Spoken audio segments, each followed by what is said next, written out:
Hi, I'm Tara, and welcome to Les Do Books. Email me at tara@thelesbianreview.com with any questions or comments, or come join the Facebook group, The Lesbian Review Book Club. Anyone who's listened to this podcast, or Sheena's, or who follows me online knows that I've been a big old embarrassing fangirl about Lee Winter's books for a while now, so I'm especially excited because Lee is joining me today to fangirl about other authors and the one thing these authors all have in common. So welcome, Lee. Hi, Tara. So, what is it that you actually want to let our listeners know about today? I've been considering for a while, what is it about some fan fiction that crosses over and gets turned into novels? Why is it this author and not that author? And what is the X factor? And I've been thinking about it for ages, ever since we first talked about doing this blog, and I finally decided it's two things. And it's number one is really respecting the source material. And I don't mean staying so true to it when it's terrible, but just really having a complete understanding and psychological knowledge of the characters and why they do what they do, and embracing the flaws and not just glossing over them and saying, oh, that actress is so gorgeous, here's 20,000 words on how beautiful and perfect she is. No, they really dig into the psyche of them. So that's one thing, respecting the material. And the other thing is that every single fanfic author who crosses over into Lesfic does one thing, and that is they give us more. And it could be more plot or better characterization or technical expertise or better descriptions. They might be masters of the power dynamic or have fantastic flow and snappy dialogue, but they can have any combination of it. They don't have to have them all. But you get an author who respects the source material and gives us more, and you have someone who's ready to be published, I think. That's very cool. So, who's the first author that you want to talk about? Well, I think this author's extremely famous in the fandom, in the fiction fandom. She's in so many of them, but Lola, Keeley, who people might know as Fictorium or Dame Lola, she writes in all sorts of fandoms, including Supergirl, Once Upon a Time, Devil Wears Prada. She's very famous for age gap and power play dynamics. And having also edited her upcoming book, I can tell you she's got brilliant technical expertise, very clean manuscript. So she's a really clean writer, but she's nails characterization so well. She's just so slick and professional, and all her stories are page turners. And I love how she plays with vulnerabilities, not only of sort of the younger character, but also the older one, because no matter how powerful and dynamic and charismatic, older characters, they also have, their flaws and vulnerabilities, and I love how she digs into those. So I've got an example. This is from her fanfic, which is a Supergirl AU set in the ballet world. It's coming out on April 4, also as a book, called The Music and the Mirror. She lays the magazine down, but lets her right hand linger over the page. She must be imagining it when her index finger trembles for a fragment of a second. The bump from where she broke it after a failed lift is more pronounced now, as she grows older and the skin thins lightly. The reminder of fragility is blown away as she traces the peach satin wrapped around her own photographed arm and over Kara's in turn. Only when every inch is mapped does Kat let her gaze flick to the head of the page where the profiles face off against each other. Oh, that will do. That will do very nicely indeed. So that's Lola, and you can just sort of sense the dynamic with Kat and Kara, and she really gets under the skin of Kat as well, and you just, it's so evocative. You just want to keep turning the pages, don't you? Yeah. So what is her book titled, when it's coming out, and when is it coming out, if people want to check it out? Music in the Mirror. It's still up on fanfiction for a little while, but, AO3 for a little while, but it's out on April 4 with Ilva. And it's an absolute classic. I love it. I love it to bits. Just brilliant. Is there anyone in particular that you think would like her stuff? Who you would recommend check out her books or writings? I think if you've been interested in the Supergirl or the Once Upon a Time fandom, where you like the kind of slightly bitchy alpha female and the sort of younger, not always easy to please, but younger, sort of slightly besotted other character, I think you'd really like the dynamic. She really does age and power really well. Very cool. So who is the next author that you want to talk about? Right, this author will probably be unknown to most people because she writes for a very small fandom, which is the Wentworth fandom, which is a prison show from Australia. Her pen name is Ifitbelove. Now, what I love about Jess Lee is she just nailed the power dynamic, nails it. It's really interesting. When you do power wrong, it's embarrassingly bad, especially in fan fiction. And people who do it badly seem to think that all you have to do is tie someone up and say degrading stuff to them and, I don't know, tap them a few times with a whip or something.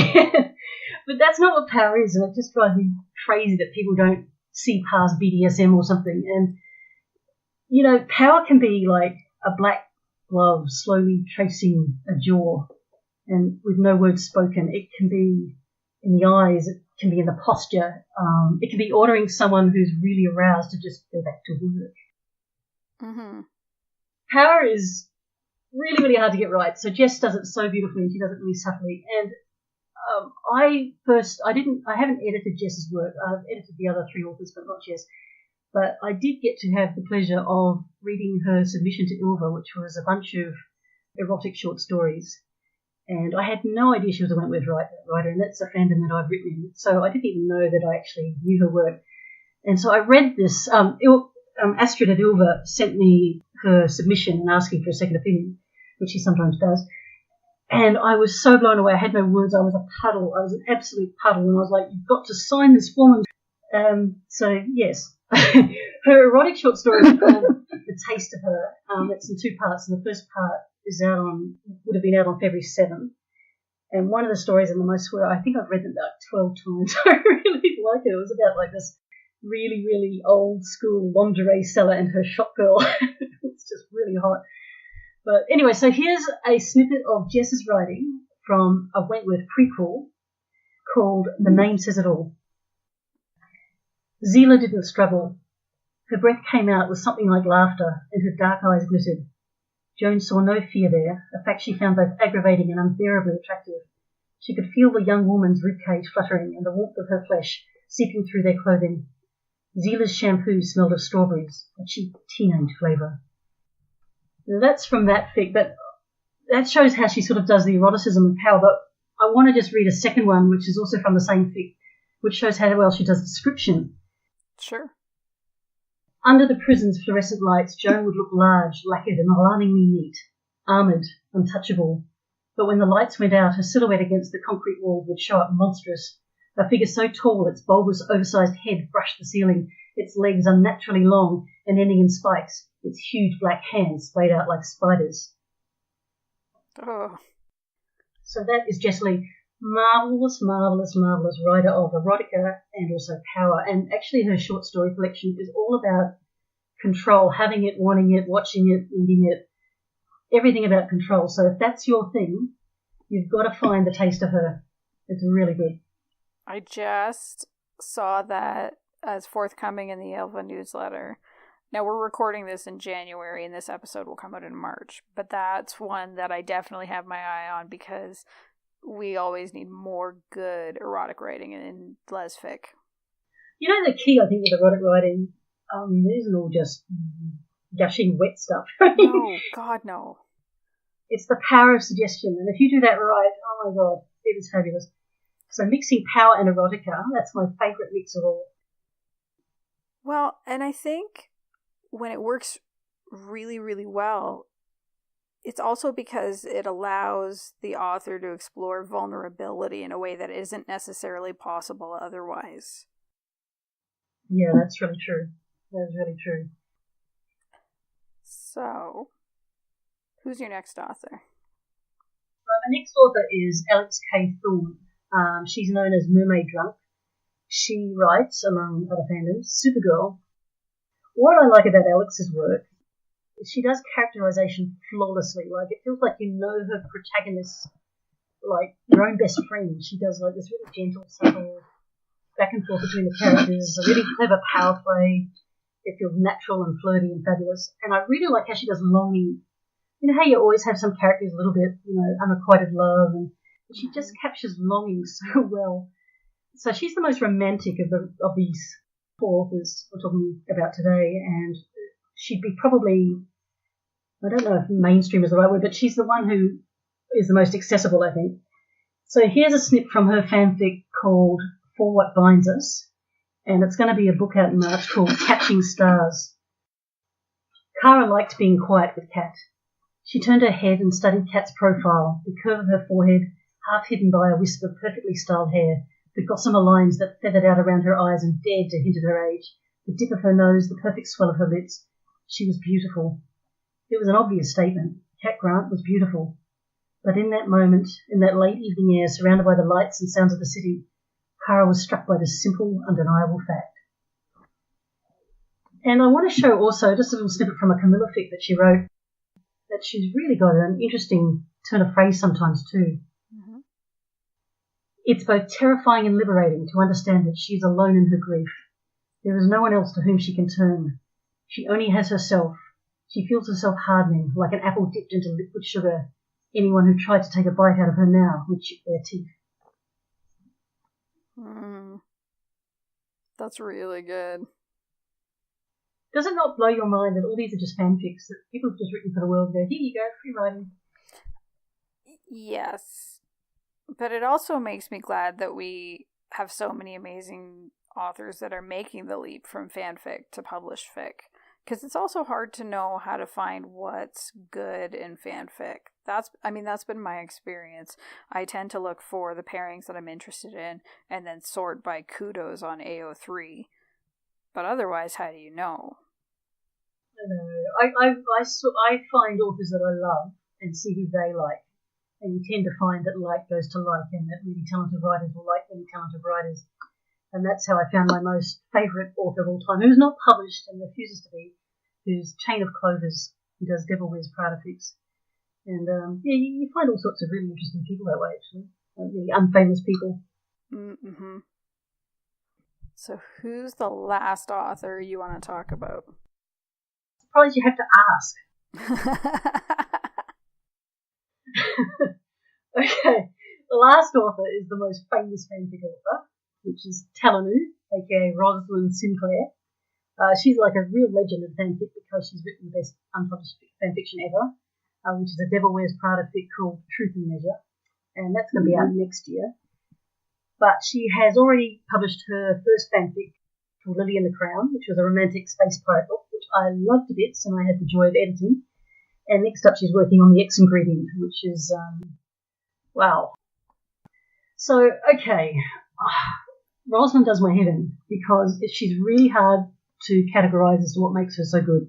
Like, technically brilliant, very clean manuscripts. She is a legend of Ice Queen stories, age gap stories. She does power play well, she does characterisation well, she does description well. But when you actually dig in and you actually look at it, I realise that she doesn't go into flowery descriptions or purple prose or anything like that. She doesn't dress her words up a lot. She uses really basic prose, but it really works in her favour because she has pacing and tone and flow down like pat. And you're rocking along when you read her stuff, and there's not a single word or a sentence that's out of place that would slow you down. There's nothing flabby. It's just everything serves a purpose, and I really appreciate it. And I've decided that she may be one of the very few authors out there that ticks every single one of the things that you can do to make a fanfic better. She does all of them. So what I also find interesting about Rosalind's writing is she tells stories many times from only one point of view, but she does it so well it almost feels like you understand the other person's point of view. It's really, really hard to get a sense for the other person when you only get, so it tells you that they're really good at writer, that they're conveying, they're showing instead of telling, and you get an insight into that. She does concepts, ideas, and layers really well. I mean, she'll often have two different stories running concurrently, like what the protagonist is going through and what we as the reader see as the big picture. Like Lily and the Crown, a very young naive botanist gets a slave woman. She has no idea who the slave woman is and treats her very politely and orders her around the garden to dig in dirt and stuff. Whereas we, the reader, very quickly work out that this slave woman is a very dangerous woman. And we have the whole second story going on in our heads about what's really taking place. And it's amazing how she can do that so seamlessly. And she also adds wry humour and has these self-deprecating lines. And just when you think you've got it all figured out and that she's a certain sort of writer, she'll go and break your heart. She has an incredible grasp of powerful people who have cracks and vulnerabilities in their characters. and she often makes them suffer for their denial of their true feelings. Like, really suffer. Yes. Sometimes you'll just kill us with the realization that the flawed character actually knows what they're doing to themselves and they're doing it anyway. I mean, I'm going to give you a most brilliant example of Telanu, Roslyn Sinclair, breaking her heart in 2 paragraphs. This is from a Devil Wears Prada fanfic called Love Potions. After Andrea Sachs walks out in Paris, her perfume is all that Miranda has left of her. She's conserved it very carefully, using only a few spritzes here and there to anoint certain items that never leave her bedroom, that will never be smelled by anyone else, not even her husband. An old silk scarf she no longer wears, her favourite books, even a pillow, drop by vanishing drop. And after Andrea leaves, and Miranda's husband too, the tiny bottle is still 3/4 full. A fly trapped in honey. She keeps the perfume in a locked drawer, conserving it as best she can, dreading the day she reaches the end of the bottle, when she knows there will be nothing left of Andrea at all. Okay, so I haven't read that story before, but I have read a bunch of Telanu stuff, and I feel like that selection picks up on my favorite aspect of her writing, which is that she's so good at writing obsession. Like, I think better than anyone I've read before. And that's why I've read Truth and Measure probably more than any published novel, except Jane Eyre, which I started reading when I was a child, so I feel like that doesn't count. But it has, like, it's not just chemistry, but the chemistry is there. She does chemistry so well, but it's layering obsession on top of chemistry that I feel makes her writing so compelling for me. I actually asked her what her three fics that Ilva's publishing have in common, which is Truth and Measure, The Ex-Ingredient, and Living in the Crown, and she sent me this really fascinating answer. Let me just look it up one moment. They all had ideas that I needed to explore further, and these ideas were all rooted to some extent in the Ice Queen losing control. In Lily, Miranda's a pirate queen, but she's temporarily enslaved. In The Ex-Ingredient, she's controlled by her desire. In Truth and Measure, her own body does the unexpected and throws her into a situation where she feels helpless and alone.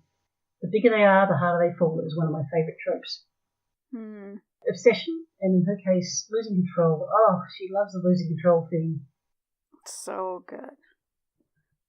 It's so good. And I also have read The Lily and the Crown, the published one, so I can definitely vouch for listeners. If you are interested, definitely check this book out. It's great. It's a sci-fi romance, but it's more romance than sci-fi. So if sci-fi isn't usually your jam, I still think you should give it a try. I agree. I totally agree. I mean, I know I'm biased. I loved her story as a fanfic. I loved it when I was editing it, and it became a book, and yeah, but still, if she was published by a different company, I'd still rave about her. In fact, I'd rave about all these 4 authors, doesn't matter who put out their books. I would still be their biggest fans, I think.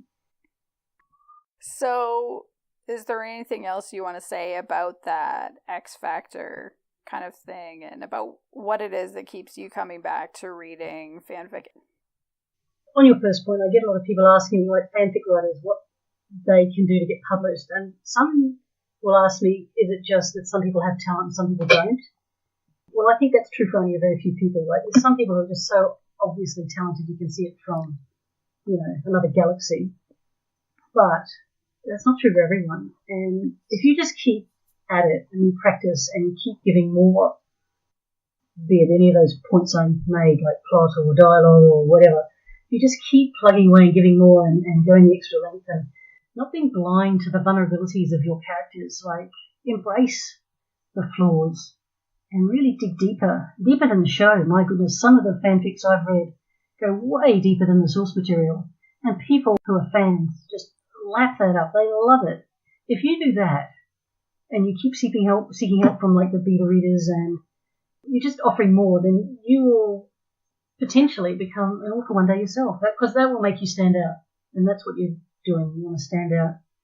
So, and yes, I still read fan fiction. I still read it. I keep hoping to feel the way I did when I first discovered Lola and Alex and Roslyn and Jess, that rush of discovering a new author who, my God, they blow you away with their raw talent, You just think, oh my God.